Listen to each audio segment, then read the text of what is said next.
Գյուրջան Կասկադ, ցանկացած համեմատություն մեր օգտին է։ Իմ կարծիքով ես մտածում եմ, որ ավելի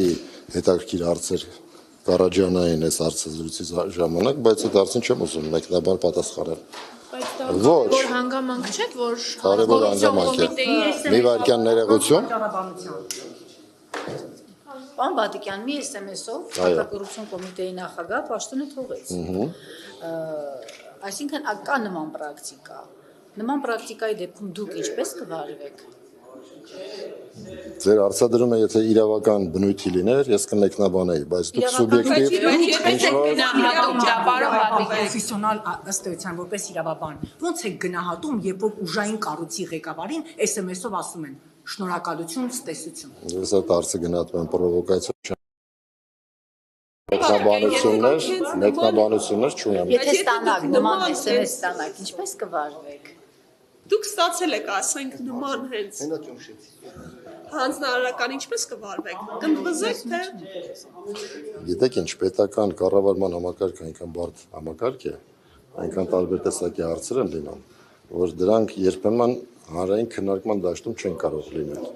Դրա համար նորից եմ կրկնում, որպես նախկինում պաշտոն զբաղեցրած անձ եւ այս պաշտոնին հավակնած անձ, այդ հարցին չեմ պատասխանում։ Ես մի հարց տամ, լավ, հաջորդ իմ հարցը։ Տեղյակ եք, որ Հակակոռուպցիոն կոմիտեն քննում է մարտի 1-ի գործը։ Այո։ Չարչրկված, երկարատև այդ գործը։ Կարծում եմ մտածել եք դրա վերաբերյալ։ Ինչ գնահատականներ ունեք։ Կկարողանաք բացահայտել։ Դե մի կկարողանաք, եթե սպորտսմենը մոտենում է ծանրաձողին, այդ պահին ինքը մտածում է, որ հաստատ բարձրացնելու է ծանրաձողը։ Բնականաբար ոչ մի քրեական գործ անկախ վաղեմությունից կամ ձգձգվածության աշճանից, քննված լավ ու վատ որակներից չպետք է վախեցնի այն պաշտոնի թեկնածուին կոնկրետ դեպքում ինձ, ինչ որ հավակնում եմ ստանալ։ Մեկ է պարոն Բադիկյան, դուք բավականին կարողություն ունեք, հայտնի փաստաբան եք, ինչն է դրդում ձեզ գնալ պետական համակարգ։ Դուք ներսում եք, չէ՞։ Այո։ Այդ հարցադրումները խորհրդի անդամները տվեցին եւ ես պատասխանեցի։ Բայց միևնույն է գումարը ավելի քիչ է, քան ձեր այս պահի վաստակացումը։ Ուրեմն գումարը ավելի քիչ չէ, ես հստակ դրա վերաբերյալ թվային տեղեկությունները ներկայացրեցի, հաստատ գումարը քիչ չի։ Բացի դա, ուրեմն կոնկրետ իմ ներկայացրած իմ անցած ճանապարհը եւ ես հանրապետության քաղաքացի եմ։ Որոշ բաներ ինձ շատ մտահոգում են ու ես պարտավորված եմ զգացել։ Օրինակ կոռուպցիայի տարածվածությունը ընդունենք։ Օրինակ քրեական գործերի քննությունը, օրինակ դատարաններում գործերի քննության ձգձգվածությունը եւ շատ ավելի գործընթացներ, որոնց մասին դուք շատ լավ գիտեք։ Հաստատ ոչ մի բան իդեալական վիճակում հիմա չի գտնվում։ Դուք կարծում եք, որ գնաք միայնակ ձեր թիմով կկարողանաք։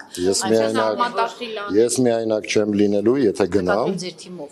Ուրեմն միայնակ չեմ լինելու, որովհետև եթե դուք կարդաք պետության կողմից, կոնկրետ կառավարության կողմից ներկայացված մշակված հակակոռուպցիոն ռազմավարությունը, այնտեղ շատ հստակ ներկայացված են ուղղությունները եւ այդ ռազմավարության կամ մնացած միջոցառումների արդյունքում կազմված բազմաթիվ փաստաթղթեր ուրեմն ինձ բերում են այն մտքին, որ ես հաստատ միայնակ չեմ մնա։ Ինչու պետք է միայնակ մնամ։ Եվ մի բան էլ ձեր որդին ինչու վարորդական վկայական չի հանում։ Այդ հարցը տվեք ին որդուն։ Կհանի։ Ես ներկայացրեցի։ Բարեվարկությունը նաև ընտանիքի անդամների նկատի ունի, եթե ճիշտ եմ հիշում։ Ուրեմն բարեվարկության ընթացքում բարեվարկության որդինի մեծ առնչություն ունի, բացարձակապես ես իմ որդուն շատ սիրում եմ, գնահատում եմ եւ բացարձակապես այլ հանգամանքներ չկան մեկնաբանելու, ընդհանրապես իմ բարեվարկություններ ստուգվում։ Իմ բարեվարկությունը, իմ ընտանիքի անդամն է գտ, բայց իմ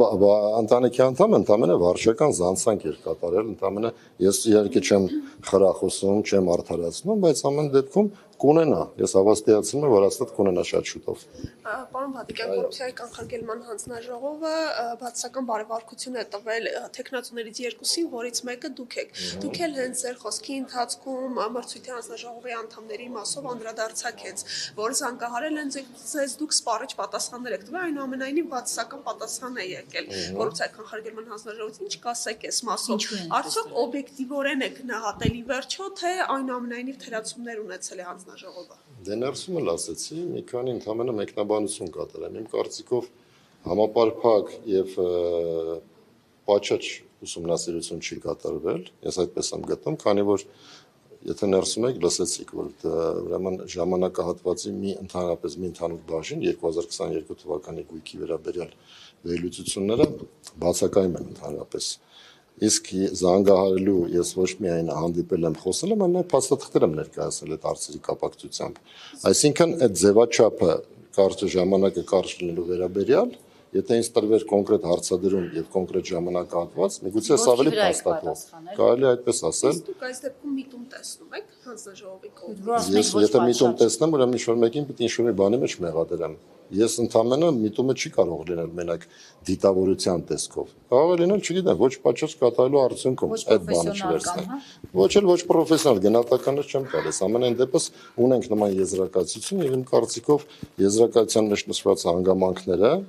ուրեմն չէին բերում այն մտքին, որ ինձ կարելի էր տալ դրական եզրակացություն։ Իմիջիալոց ձեզ ասեմ, երբ որ ստացա մի քանի օր առաջ բարեվարկության եզրակացությունը եւ ուսումնասիրելով իջնում են երկև, եթե լրատվամիջոցներում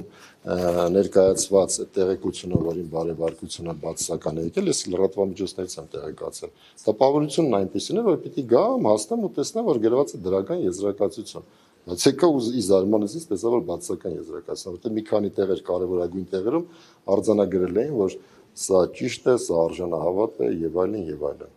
Այսինքն չեն մանրամասնել, թե ինչու բացասական։ Կոնկրետ Չէ, մանրամասնված է ինչ-որ մի տեղ, ինչ-որ մի բան գրված է, կոնկրետ մի հանգամանքի վերաբերյալ անշարժ գույքի ձեռքբերման, որը ձեռք է բերվել 2010 թվականից, 2007-ից մինչև 2010 թվական։ Այդ թաղամասը դուք էլ գիտեք։ Տարաժամկետ վճարելու պայմանով։ Իրանք գրել են, որ այդ առնչությամբ արկա է արժանահավատության ռիսկ ընդամենը։